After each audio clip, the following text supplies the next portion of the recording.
شکریہ علی رضا الوی صاحب. کہانی بڑے گھر کی.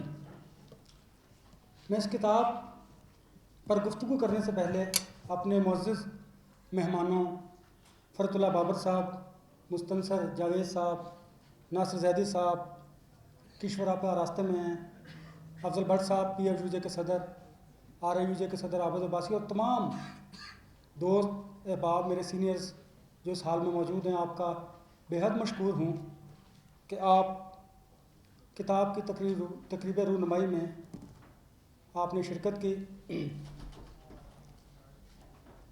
ہمارے لیے ہمیشہ سے یہ بڑے اعزاز کی بات ہوتی ہے کہ جب ہم اپنوں میں ہی سی کوئی شخص آگے بڑھتا ہے، وہ اس ملک اور قوم کی اور اپنی کمیونٹی کی خدمت کرتا ہے، اور اس خدمت کے نتیجے میں دنیا بھر میں جو مقام حاصل کرتا ہے، اس سے یقیناً ہمارے ملک اور ہماری کمیونٹی کا نام روشن ہوتا ہے. اور اس میں سے آسمہ شرازی جو میری بہن ہیں، انہوں نے جس طرح نام کمایا وہ قابل ستائش ہے. حامد میر صاحب تشریف لائے ہیں، آپ کا بھی شکریہ. میر صاحب بھی ہمیشہ جب اپنوں کی بات ہوتی ہے تو جو بھی امپورٹنٹ کوئی ایونٹ ہوتا ہے اسے چھوڑ کر پریس کلب میں ہمارے درمیان موجود ہوتے ہیں. بہت شکریہ آپ کا.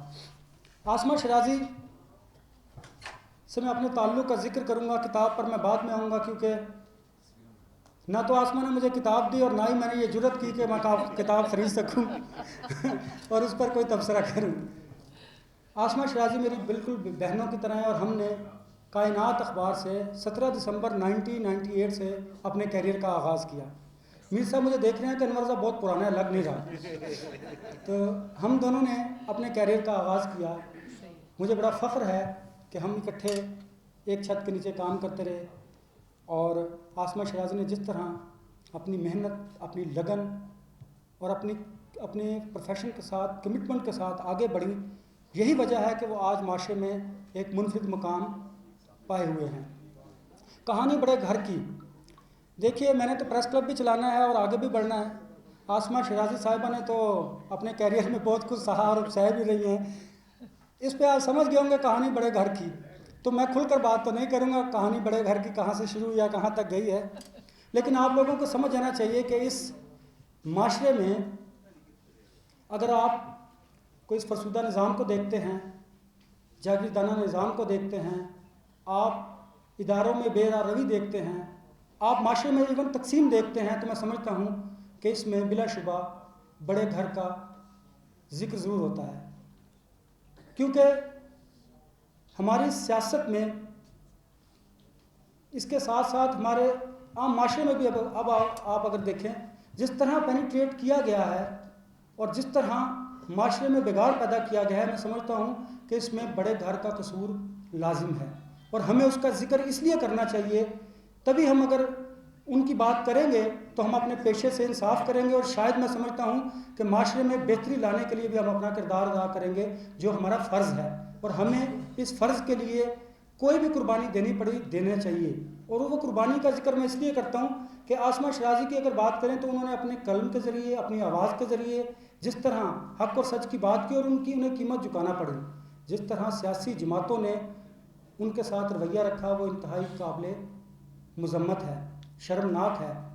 کیونکہ ہمارے ہاں جرنلسٹ اگر کسی کی کوئی بات کرتا ہے گو کہ وہ حق پر مبنی ہو، تو اس پر یہ الزام بڑا آسانی سے لگا دیا جاتا ہے کہ شاید یہ ان کے ساتھ ملا ہوا ہے. اور اگر آپ کسی کے بارے میں نیگیٹو بات جو ہوتی ہے اس کو بڑھا چڑھا کر بھی نہیں پیش کرتے، وہی پیش کرتے ہیں، تو آپ پر یہ الزام لگتا ہے کہ شاید انہوں نے کسی سے کوئی لفافہ لیا ہے. اور ماضی کے حکمرانوں نے انتہائی، میں سمجھتا ہوں کہ نامناسب الفاظ استعمال کیے ہمارے صحافیوں کے لیے، بہت سارے ہمارے سینئر جرنلسٹوں کے لیے، کہ یہ شاید کسی سے مالی مفادات کی خاطر اس بیانیے کو آگے لے کر چلتے ہیں. حالانکہ انہیں خود سوچنے کی ضرورت ہے کہ جو بات ہوتی ہے ہم اس کا اظہار کرتے ہیں. ہاں، الفاظ میں تلخی ضرور ہو سکتی ہے، لیکن اس کا مرد الزام ہمیں ٹھہرانا قطعاً جائز نہیں ہے، اور نہ ہی ہم اسے تسلیم کرتے ہیں.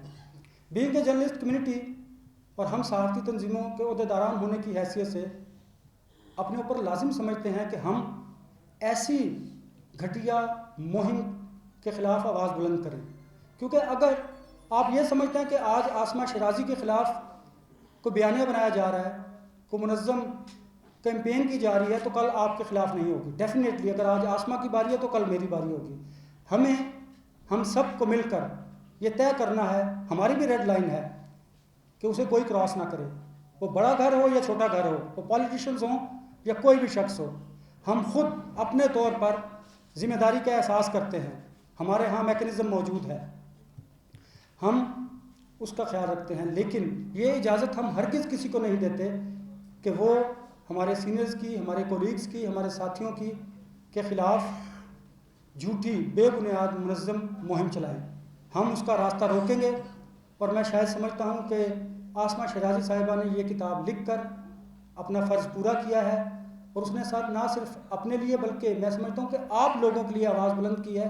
اور وہ جو 24 برس میں جب سے انہوں نے اپنے کیریئر کا سٹارٹ کیا اب تک جو انہوں نے اپنی آنکھوں سے دیکھا, جس کا مشاہدہ کیا, اس کا انہوں نے اظہار بھی کیا ہے. اب یہ کسی پر گراں گزرتا ہے تو اس میں آسمہ شیرازی کا قصور نہیں, انہیں اپنا قبلہ درست کرنے کی ضرورت ہے.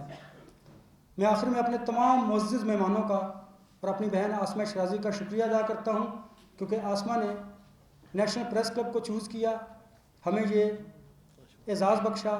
میں آپ کا اور آپ کی وساطت سے تمام اپنے دوستوں کا شکریہ ادا کرتا ہوں. Thank you. بہت شکریہ, تھینک یو ویری مچ جناب انور رضا صاحب. یہ جو کہانی بڑے گھر کی ہے, یہ کوئی صدیوں پرانا قصہ نہیں ہے, یہ کوئی 2, 2.5, 3.5, 4 برس کی بات ہے. اور یہ bbcurdu.com پہ لکھے گئے کالموں کا مجموعہ ہے جو 14 اگست 2018 کو شروع ہوئے اور 19 اپریل 2022 تک کے کالم اس کا حصہ ہیں.